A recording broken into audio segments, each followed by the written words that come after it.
আসসালামু আলাইকুম সম্মানিত ভিউয়ার্স, কেমন আছেন সবাই? বরাবরের মতো আজকেও আমি উপস্থিত হয়েছি মোহাম্মদ আব্দুল ওহাবসার ইউটিউব চ্যানেলের পক্ষ থেকে। আজকে যে বিষয়টি নিয়ে আলোচনা করব তা হলো জুম মিটিংয়ে কিছু গুরুত্বপূর্ণ সেটিং যা আপনার অবশ্যই জানা দরকার।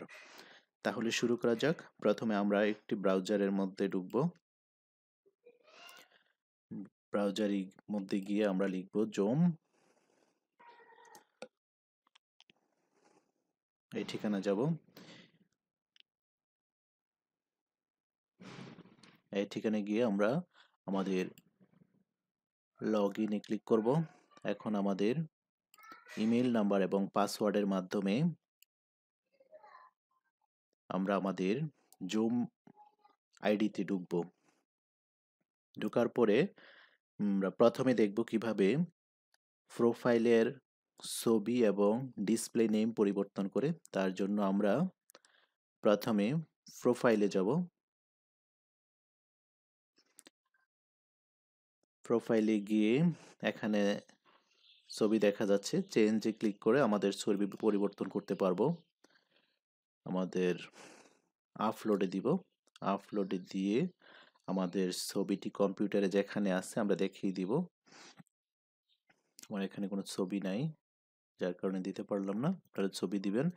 দেওয়ার পরে এটাকে ড্র্যাগ করে ছবিটিকে কতটুকু অংশ রাখতে চান সেভ দিলে এখন ছবিটির নির্ধারিত অংশ সেভ হবে। এ হলো ছবি পরিবর্তনের নিয়ম। এখন আমার ডিসপ্লে নেম যদি আমি পরিবর্তন করতে চাই তখন আমাকে এডিটে যেতে হবে। ডান পাশে এডিটে গিয়ে আমি আমার নাম পরিবর্তন করতে পারবো। এখানে ডিসপ্লে নেম, এখানে আপনার নিজের মতো করে নাম দিতে পারবেন, যা আমি দিলাম। দেওয়ার পরে সেভ চেঞ্জে ক্লিক করব। সেভ চেঞ্জ, আমার প্রোফাইল পিকচার এবং আমার ডিসপ্লে নেম পরিবর্তন হয়ে গেল। এখন আমরা দেখব কিভাবে পার্সোনাল মিটিং আইডি সব সময় একই রাখা যায়। অনেক সময় দেখা যায় যে মিটিং আইডি এক এক সময় এক একটা হয়। এটাকে কিভাবে একই আইডি সব সময় রাখা যায় সেটা দেখব। তো তার জন্য আমাদেরকে পার্সোনাল মিটিং আইডি এখানে লেখা আছে, এখানে এডিটে ক্লিক করব। ডান পাশে এডিটে ক্লিক করব। এখানে আমরা দেখতে পাচ্ছি আমাদের পার্সোনাল মিটিং আইডি। এই আইডিটি আপনি পরিবর্তন করতে পারবেন না, কিন্তু এটাকে সব সময় একই আইডি রাখা যাবে। তার জন্য আমাদের যেটা করতে হবে, এখানে যে টিক চিহ্নটা আছে ওটা দিতে হবে। Use personal meeting ID for the instant meetings. এই টিক চিহ্নটা যদি আপনার না থাকে অবশ্যই দিতে হবে। এই টিক চিহ্নটা না থাকলে এক এক সময় এক এক পার্সোনাল মিটিং আইডি আসবে। এই টিক চিহ্নটা আমরা দিয়ে সেভ চেঞ্জ করব।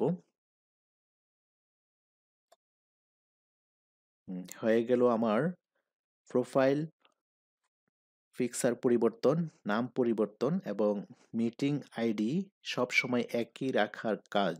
এখন আমরা দেখব পাসওয়ার্ড কিভাবে পরিবর্তন করা যায়। তো এই জন্য আমরা মিটিংসে ক্লিক করব। মিটিংস থেকে পার্সোনাল রোম থেকে এডিট থেকে আমরা দেখতে পাচ্ছি সিকিউরিটি, এখানে পাসকোড।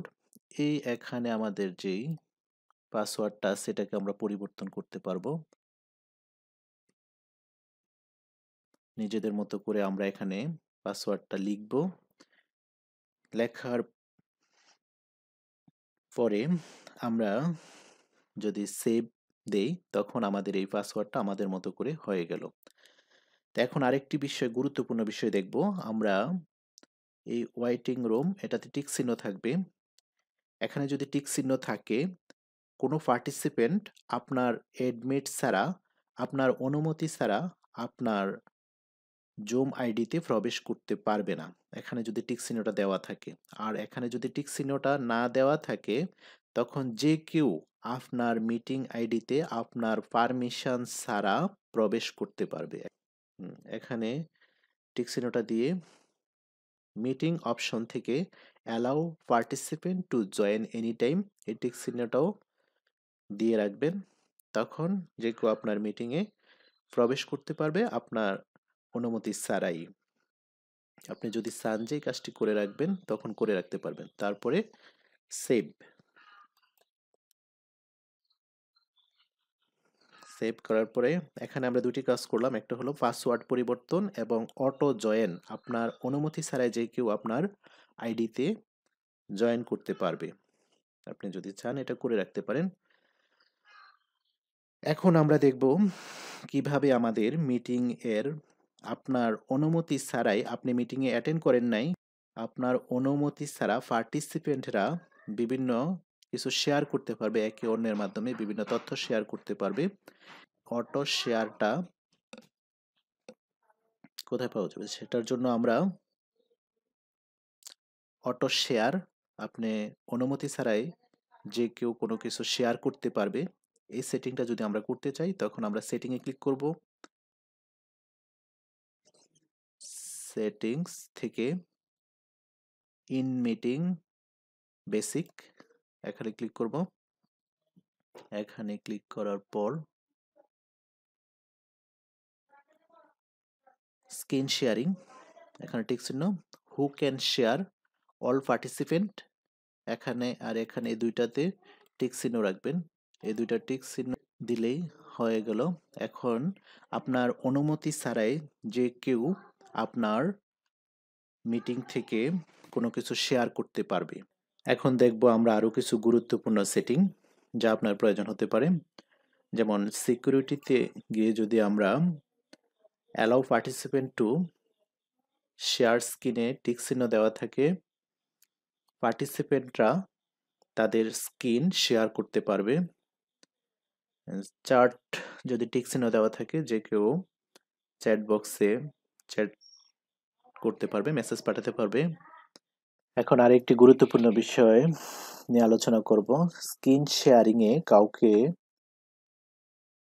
রিমোট কন্ট্রোলের অ্যাক্সেস দেওয়ার নিয়ম। প্রথমে আমি স্ক্রিন শেয়ারিং এ যাচ্ছি, এখান থেকে শেয়ার দিলাম, দেওয়ার পরে আমি যদি আমার স্ক্রিনটা এখন সবাই দেখতে পাবে যারা পার্টিসিপেন্ট আছে, এখন আমি শেয়ারিং অপশনের কাছে মাউসটা নেওয়ার পরে ডান পাশে এখানে রিমোট কন্ট্রোলে ক্লিক করলাম। এখন লেখা আছে give mouse keyboard control to, এখানে আমার যত পার্টিসিপেন্ট থাকবে সবাইকে দেখা যাবে।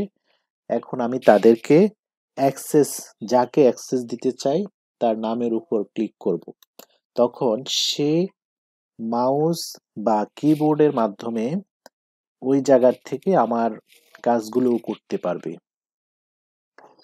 ধন্যবাদ সবাইকে। আজকের টিপস অ্যান্ড ট্রিকটি যদি ভালো লাগে অবশ্যই আমার ভিডিওটিতে লাইক দিবেন এবং আপনি যদি সাবস্ক্রাইব না করে থাকেন অবশ্যই সাবস্ক্রাইব করবেন। ধন্যবাদ, আল্লাহ হাফেজ।